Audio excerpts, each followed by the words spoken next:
Salut les parents voyageurs, c'est Floriane. Dans cette série de podcasts sous forme de capsules audio, je vais vous parler de notre tour du monde.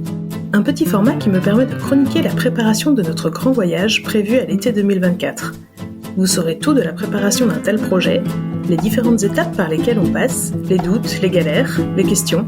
L'idée est de lever le voile sur les coulisses d'un tour du monde en famille et de partager notre expérience.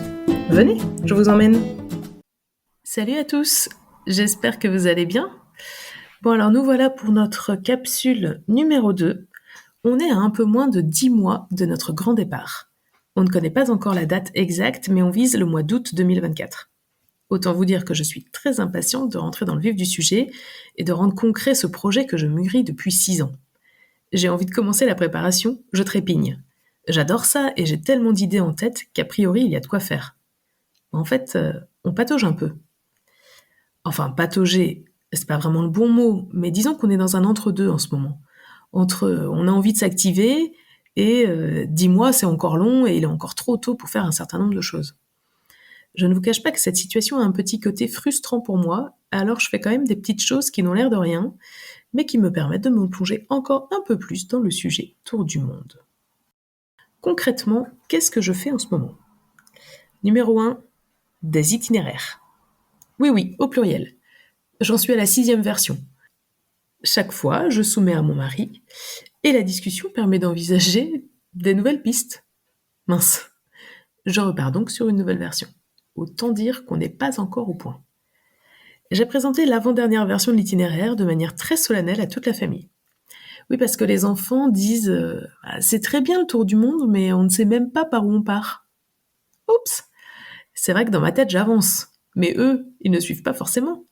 Alors un soir où on avait un peu de temps devant nous, pendant qu'ils fonçaient se laver les dents et se mettre en pyjama, j'ai sorti le projecteur et préparé une petite séance voyage familiale. La première d'une longue série. Enfin, j'espère, parce que c'était vraiment chouette. Les enfants ont fait quelques remarques un peu nulles, du genre « Oh, trop bien, ce vol va être long, on aura des télés dans l'avion. » Mais globalement, ils étaient plutôt très intéressés par le sujet quand même. Ils ont posé des questions et ils ont même demandé d'ajouter des étapes. Par exemple, notre deuxième, qui a 8 ans, est fan d'architecture et de belles villes. Alors en Australie, il veut qu'on s'arrête à Sydney. En fait, on y est déjà allé en 2017, lors de notre voyage en Océanie. Donc cette fois-ci, c'était pas particulièrement au programme. Mais le truc, c'est que lui, il avait 2 ans lors de ce voyage. Alors il se souvient de rien. Donc Sydney et son opéra, c'est un incontournable. Bien, monsieur. Pour faire toutes mes versions d'itinéraire, j'utilise le planificateur à contresens. Pour ceux qui ne connaissent pas, c'est un site qui permet de mettre toutes ces destinations les unes à la suite des autres. On indique le nombre de nuits qu'on pense rester à tel ou tel endroit et on a alors notre itinéraire sous plusieurs formes. La carte, le calendrier et le plus précieux, sous forme de tableau climatique. En face de chaque destination et pour nos dates choisies, l'outil nous indique si la météo sera favorable ou non. Et donc c'est assez facile de réajuster les étapes les unes par rapport aux autres. Et enfin, le clou du spectacle, on a accès à une estimation du coût du voyage. Alors au total, mais aussi dans le détail pour chaque étape. Et ça aussi, ça permet de faire quelques ajustements. Bref, c'est un outil assez magnifique et c'est l'un des outils préférés de tous les tours du mondistes, je pense bien.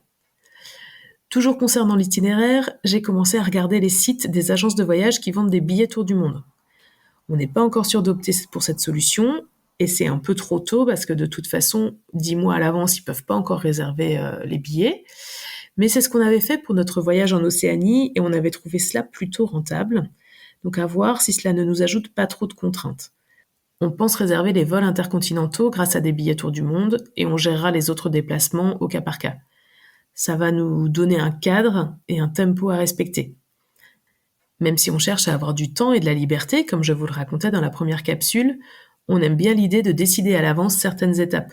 Cela permet d'anticiper un peu, d'avoir un prix fixé à l'avance pour les vols, et ce sera une chose de moins gérée pendant le voyage. Affaire à suivre donc, je ferai sans doute une petite capsule dédiée à ce sujet de billets d'avion quand ce sera un peu plus concret. Numéro 2 de mes actions du moment, je prépare les infos administratives. C'est pas le plus marrant, mais j'ai commencé un petit tableau récap avec les pays qu'on envisage de visiter et je cherche sur diplomatie.gouv.fr les informations concernant les visas, les vaccins, les éventuelles conditions de sécurité à respecter, etc. L'idée étant de compiler l'information et de l'avoir facilement à disposition. Mais de manière générale, en ce moment, j'enregistre des tas d'infos que je chope ici et là, sur les réseaux, les blogs, partout. Je me dis qu'il vaut mieux en savoir plus que moins. Et surtout, je sais que moi, j'ai besoin d'avoir pas mal d'informations pour prendre des décisions et préparer un itinéraire qui va nous plaire à tous les 4. Et quand mon mari va me dire qu'il est temps de se préoccuper sérieusement de tel ou tel sujet et qu'il faudra se décider et réserver, pas de souci, je serai prête. Et enfin, dans ce que je fais en ce moment pour préparer ce tour du monde, il y a des choses qui ne sont pas vraiment en rapport avec le thème du voyage. Des petites choses qui peuvent être importantes au moment du départ et qu'il faut, à mon avis, anticiper.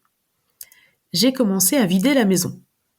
Bon, ne nous emballons pas, vider est un bien grand mot, mais n'empêche, j'ai commencé à faire un peu de tri et j'ai déjà fait quelques tours à la ressourcerie de notre commune pour déposer un petit paquet d'affaires qu'on n'utilise pas. De temps en temps, j'ouvre un placard et je trie. C'est un peu au feeling, en fonction de ce que j'ai envie de faire, mais je sais que je serai contente d'avoir fait ça quand il sera temps de mettre toutes nos affaires en carton. Et puis à l'approche du départ, en fait, on n'aura pas le temps de trier, on aura d'autres choses en tête, et donc au moins ce sera fait. Autre exemple de petite chose que j'anticipe, ma condition physique. Bon, c'est un petit peu plus qu'une petite chose en vrai. En septembre, je me suis remise au sport. J'avais été contrainte d'arrêter il y a un peu plus de 3 ans à cause d'une tendinite à la cheville, et j'ai remarqué pendant les vacances cet été que ce serait chouette d'avoir un peu plus d'endurance pendant les balades en montagne.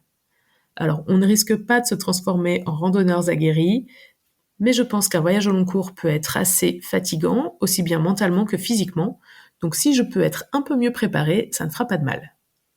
Autre point, sans doute insignifiant, voire même inexistant pour bon nombre de voyageurs, la coupe de cheveux. Ah là, vous ne vous y attendez pas, j'en suis sûre. Je m'explique. Depuis toujours, je porte la frange, ou du moins une mèche que je passe au sèche-cheveux après chaque shampoing. Sans sèche-cheveux, c'est bien simple, la mèche frisote et ne ressemble plus à rien. Oui, mais un sèche-cheveux en tour du monde, n'est-ce pas là un objet un peu trop lourd pour l'usage que j'en aurais ?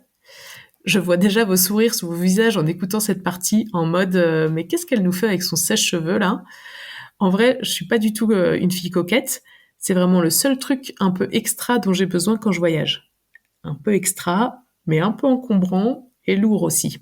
Et pas forcément utilisable partout, à cause des différences de voltage qu'il y a avec certains pays, ou du manque d'électricité qu'on peut avoir, notamment les semaines où on sera en van, par exemple. Bref, c'est décidé, on partira sans sèche-cheveux. Mais pour autant, pas question d'avoir une sale tronche tout au long du voyage. J'ai donc entamé un changement de coiffure. Je laisse pousser la mèche et on va dire adieu à la frange.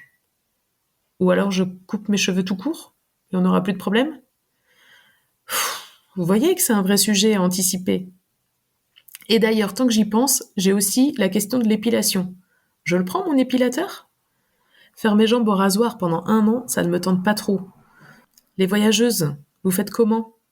Si vous avez des conseils à partager, écrivez-moi parce que là, je ne sais pas du tout.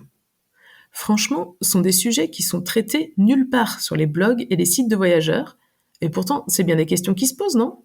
Enfin, c'est des questions que moi je me pose.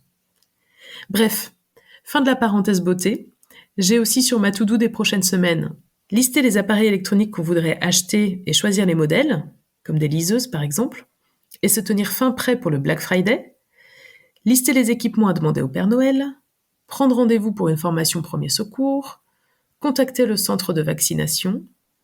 Enfin, ça marche si on connaît à peu près notre itinéraire. Oups, retour à la case départ.